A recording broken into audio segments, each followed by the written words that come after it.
Jai Hind cadets and future officers, this is Siddharth. I welcome you to the online platform of Indore Defense Academy. So my friends, कल एक बहुत बड़ी important चीज हुई। Make in India के initiative के अंतर्गत DRDO ने इंट्रोड्यूस किया नया लाइट बैटल टैंक, उसका नाम है जोरावर। अब हमारे पास तो ऑलरेडी टैंक्स है माय फ्रेंड्स, T-72 है, T-90 है, अर्जुन मेन बैटल टैंक है, तो हम एक नए टैंक की क्यों जरूरत है। तो माय फ्रेंड्स, इसके बारे में आज हम इस पूरे वीडियो में जानने की कोशिश करेंगे। सबसे पहले आप इस नाम पे ध्यान दीजिए, जोरावर।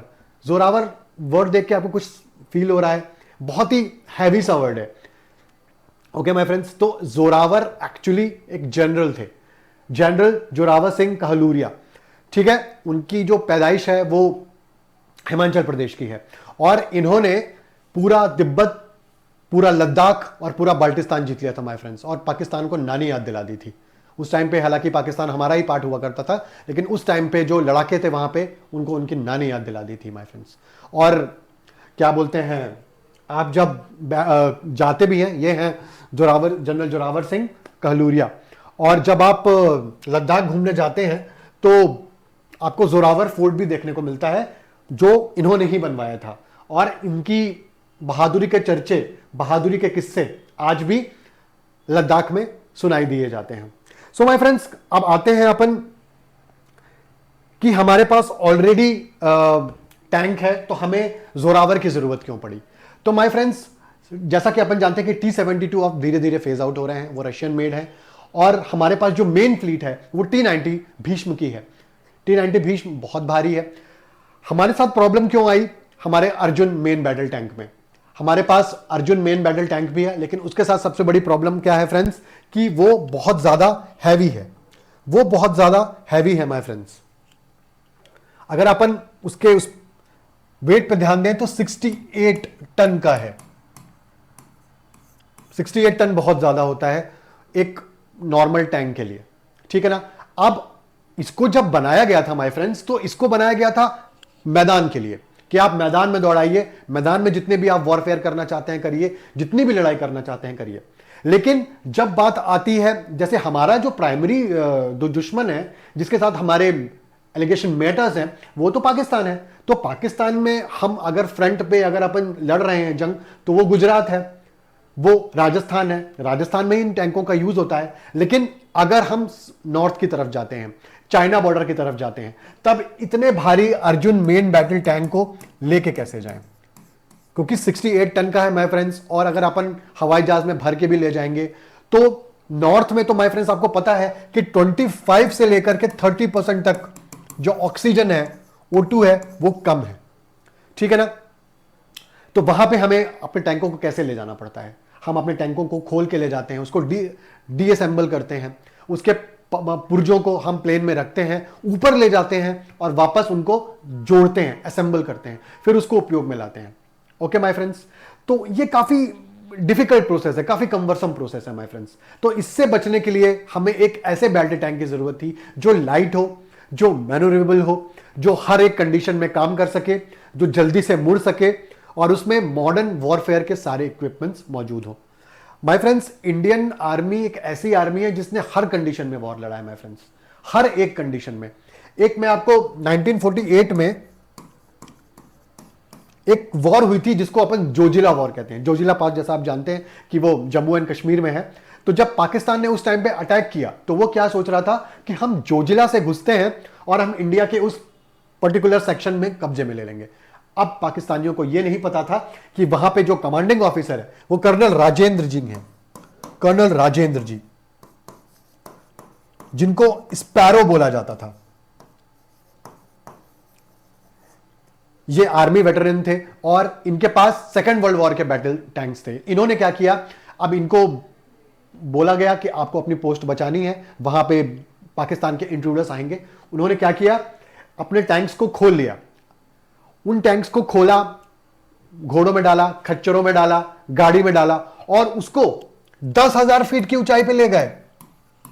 आप समझ रहे हैं माय फ्रेंड्स, 10,000 फीट की ऊंचाई पे, और वहां पे उनको वापस असेंबल किया। अब पाकिस्तानी आए कि बोले भैया यहाँ पे तो हमको कब्जा करना है। लेकिन जैसे ही उन्होंने देखा कि भैया 10,000 11,000 फीट पे तो एक बंदा बैठा हुआ है जो टैंक फायर कर रहा है, पाकिस्तानियों ने अपने सर पे हाथ रख लिया और वहां से वो तुरंत भागे। बोले यार 11,000 पे ये लोग कैसे टैंक लेकर आ गए।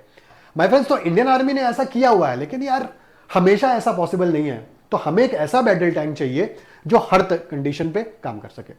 तो माय फ्रेंड्स, हमने 2022 में डीआरडीओ को बोला था कि आप एक ऐसा लाइट बैटल टैंक बनाइए जो नॉर्थ के रीजन पे जा सके, क्योंकि हमें पता होना चाहिए माय फ्रेंड्स कि 2021-2022 में तो चाइना है वो अपने लाइट बैटल टैंक्स का यूज कर रहा है।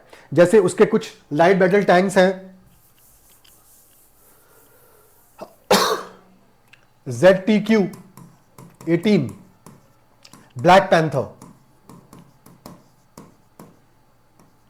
आप देखिए माय फ्रेंड्स, हम तो यूज कर रहे थे T90, हम तो यूज कर रहे थे अर्जुन मेन बैटल टैंक, लेकिन उनके पास बहुत ज्यादा मेमोरेबल, बहुत ज्यादा निम्बल एक ऐसे बैटल टैंक्स थे जो बहुत अच्छे तरीके से काम कर सकते थे। उसको बिना किसी प्रॉब्लम की भी जरूरत नहीं थी, वो तो नॉर्मली अपना काम करके चले जाते थे। तो इंडियन आर्मी को लगा कि हमें एक ऐसा बैटल टैंक चाहिए, और हमेशा से ही हमने अपनी जो भी आर्टिलरी है माय फ्रेंड्स वो किसके हिसाब से बनाई, पाकिस्तान के हिसाब से बनाई। हम पाकिस्तान को हमेशा ध्यान में रखते थे, हमारा मेन जो टारगेट था वो पाकिस्तान हुआ करता था। लेकिन माय फ्रेंड्स 1998 में जो हमारे विजनरी डिफेंस मिनिस्टर थे श्री जॉर्ज फर्नांडिस, इन्होंने बोला था कि आप लोग गलत जा रहे हो, आपका जो मेन टारगेट है, जो आपका मेन दुश्मन है वो पाकिस्तान नहीं है। पाकिस्तान तो छोटे मोटे फुलझड़ियां फोड़ता है, लश्कर तैयबा ले आ जाएगा, कभी कोई टेररिस्ट ऑर्गेनाइजेशन लेकर आ जाएगा, उससे निपटना हमारे बहुत इजी है, वो ज्यादा मस्ती नहीं करेगा। लेकिन अभी चाइना चुप है, लेकिन आगे आने वाले टाइम पे चाइना अपना असली रूप, अपना गिरगिट का रूप जरूर दिखाएगा। और जैसा कि अभी रिसेंट टाइम पे आप देख रहे हैं कि हमारा जो मेन दुश्मन है वो चाइना है। तो हमारे ये विजनरी लीडर ने पहले ही बता दिया था। उस टाइम पे लोग इन पे हंसा करते थे कि नहीं नहीं आप गलत बोल रहे हैं, और 1999 में कारगिल भी हो गया था तो इनकी बात झूठ साबित हुई। लेकिन इन्होंने उस पर्सपेक्टिव से नहीं बोला था, उन्होंने 10 से 15 साल के आगे के पर्सपेक्टिव से बोला था, जो बिल्कुल सही निकला। ओके माय फ्रेंड्स, अब आते हैं जोरावर को सॉरी।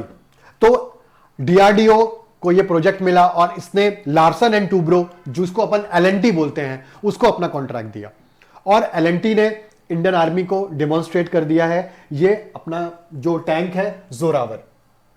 ओके, और after the field trials, after the all kind of a threshold trials my friends, उम्मीद है कि अगस्त 2024 तक हम जोरावर को इंडियन आर्मी में शामिल कर लेंगे। जैसा कि आपको पता है कि हमारे पास टैंक, जो आर्टिलरी टैंक रेजिमेंट है वो 4 रेजिमेंट है।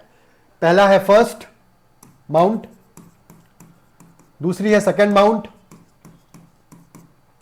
तीसरी है 21th माउंट, और अभी 17th माउंट भी हमने लगा दी है, वो चाइनीज फ्रंट पे लगा दी है। तो ये जितने भी टैंक्स बनाए जाएंगे, बाकी जो ये 3 फ्रंट्स तो पाकिस्तान के लिए हैं, लेकिन जो ये 17th माउंट है, इसको हम, जो ये हमारी आर्टिलरी रेजिमेंट है, इसको हम चाइना के अगेंस्ट लगाएंगे और इसमें हम जोरावर्स को ऐड करेंगे। ओके माय फ्रेंड्स, तो जोरावर को ले जाने की कोई समस्या नहीं है। ले जाने के लिए हमारे पास जो C-130 हरक्यूलिस है, जो हमारा IL-76 है, जो हमारे C-17 ग्लोब मास्टर्स हैं, उसमें आसानी से हम 2-3 जोरावर्स को रख करके मोबिलाइज कर सकते हैं। क्योंकि माय फ्रेंड्स जो एल्टीट्यूड, जो हाई एल्टीट्यूड का जो वॉरफेयर होता है, वो सीधे और सीधे बड़े बड़े एयरक्राफ्ट से होता है। अगर हमारे पास बड़े एयरक्राफ्ट नहीं है, हम हैवी लिफ्ट नहीं कर सकते हैं, तो वहां पे हमारी बैकबोन को खतरा है। इसलिए हमने जोरावर बनाया और जोरावर को अब इंडियन आर्मी को दिया जाएगा। अब इंडियन आर्मी इसको कैसे टेस्ट करेगी माय फ्रेंड्स? जैसे आपने एक टर्म सुनी होगी, टेस्ट पायलट। टेस्ट पायलट का मतलब क्या होता है माय फ्रेंड्स? कि टेस्ट पायलट को एक एयरक्राफ्ट दिया जाता है, वो टेस्ट पायलट उस एयरक्राफ्ट को अलग अलग कंडीशंस में उड़ाता है, उसको उसकी एज तक लेके जाता है, उससे वो पूरा यूज कर सकता है। वो देख सकता है कि पर्टिकुलर एयरक्राफ्ट की कितनी कैपेबिलिटी है, हम इसको कितना खींच सकते हैं, हम इसको कितने एज तक ले जा सकते हैं कि वो भार झेल सके। जैसे आपने आयरन मैन मूवी देखी होगी माय फ्रेंड्स, तो जब टोनी स्टार्क अपना पहला सूट बनाता है अपने घर पे और उसको वो एकदम हाइट पे ले जाता है और 85,000 फीट पे लेके जाता है, जो एक रिकॉर्ड था किसका? SR-71 ब्लैकबर्ड नाम के एयरक्राफ्ट का। लेकिन जब वो देखता है कि 85,000 के ऊपर भी जब चला जाता है तो इतना ज्यादा एग्जोस्फेयर पे बर्फ होती है कि वो पूरा सूट उनका जाम हो जाता है, और जैसे वो नीचे आते हैं तो उनका सूट वापस चालू हो जाता है। कहने का मतलब है माय फ्रेंड्स, हर एक मशीन की कैपेबिलिटी होती है और हमको उस कैपेबिलिटी को चेक करना होता है ताकि हमें पता लग सके कि उस मशीन की में कितना गूदा है, वो कितना अच्छी तरीके से परफॉर्म कर सकती है माय फ्रेंड्स।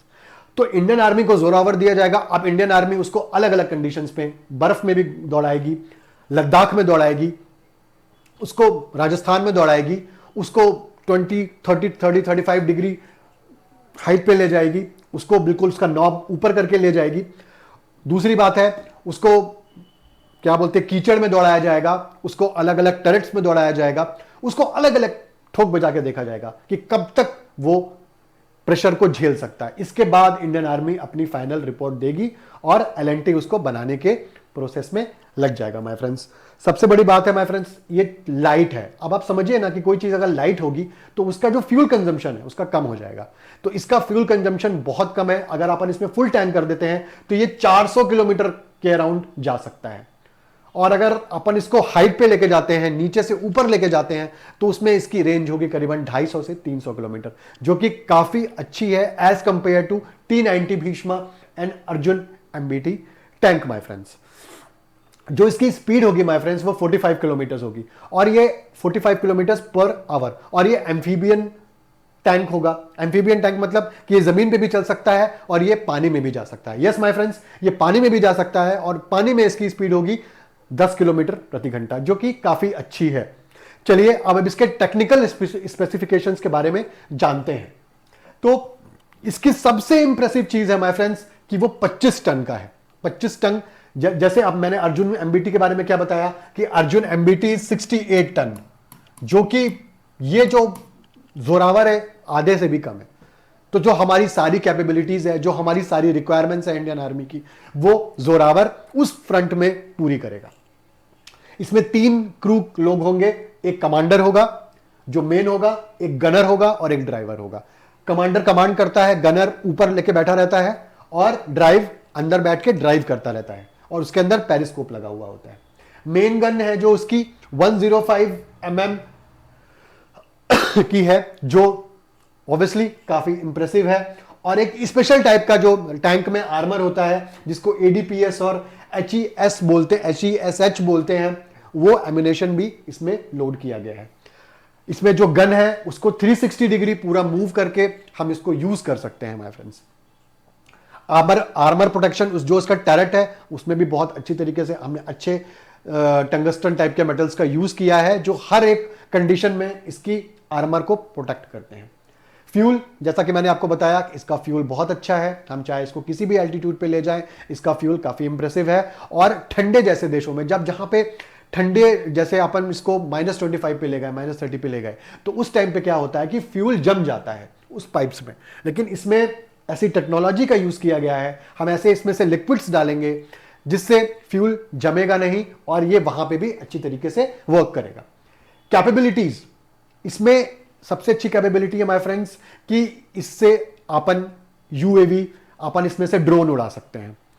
अगर अपन को देखना है कि आगे आने वाले 2-3 किलोमीटर में कोई एनिमी की मूवमेंट तो नहीं है, तो हम एक छोटा सा ड्रोन यहां से उड़ा सकते हैं और उसका पूरा का पूरा कंट्रोल टैंक के अंदर ही होगा। चैसिस इसमें नहीं डाली गई है हाई एल्टीट्यूड्स के लिए, आइलैंड के लिए और एयर ट्रांसपोर्ट के लिए। माय फ्रेंड्स, जैसा कि आप जानते हैं कि इजराइल के साथ हमारे काफी अच्छे रिलेशंस थे, तो इजराइल ने बोला है कि हम एक ऐसा हेलमेट बनाएंगे जिसमें से वो पूरा HUD डिस्प्ले होगा, और जो इसका गनर होगा, जो इसका कमांडर होगा, वो पूरा अच्छी तरीके से हेलमेट पहन के इसको अच्छी तरीके से ऑपरेट कर सकता है my friends. Okay my friends, इसमें एंटी टैंक गाइडेड मिसाइल भी यूज की जाएगी, जिससे दूसरे अगर जो टैंक है जो आने वाला है उसको भी अपन बहुत अच्छी तरीके से डिस्ट्रॉय कर सके। इसमें एक बहुत अच्छी कैपेबिलिटी है माय फ्रेंड्स, IFF, फौजी में इसको बोलते हैं आइडेंटिफाई फ्रेंड और फो।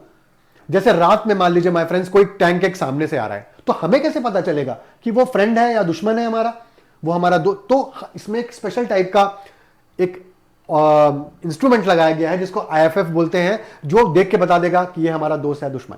दोस्त है तो आ जाओ भाई, चाय नाश्ता करो, और दुश्मन है तो उड़ा दो। ये इसकी सबसे अच्छी काबिलियत है माय फ्रेंड्स।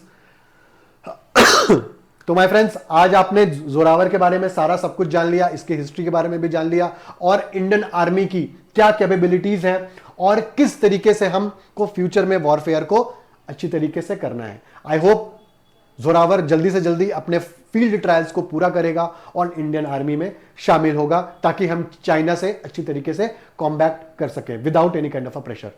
सो बने रहिए इंदौर डिफेंस एकेडमी में इसी तरीके के वीडियोस के लिए। मिलते हैं दूसरे वीडियो में। खुश रहिए, तंदुरुस्त रहिए। जय हिंद।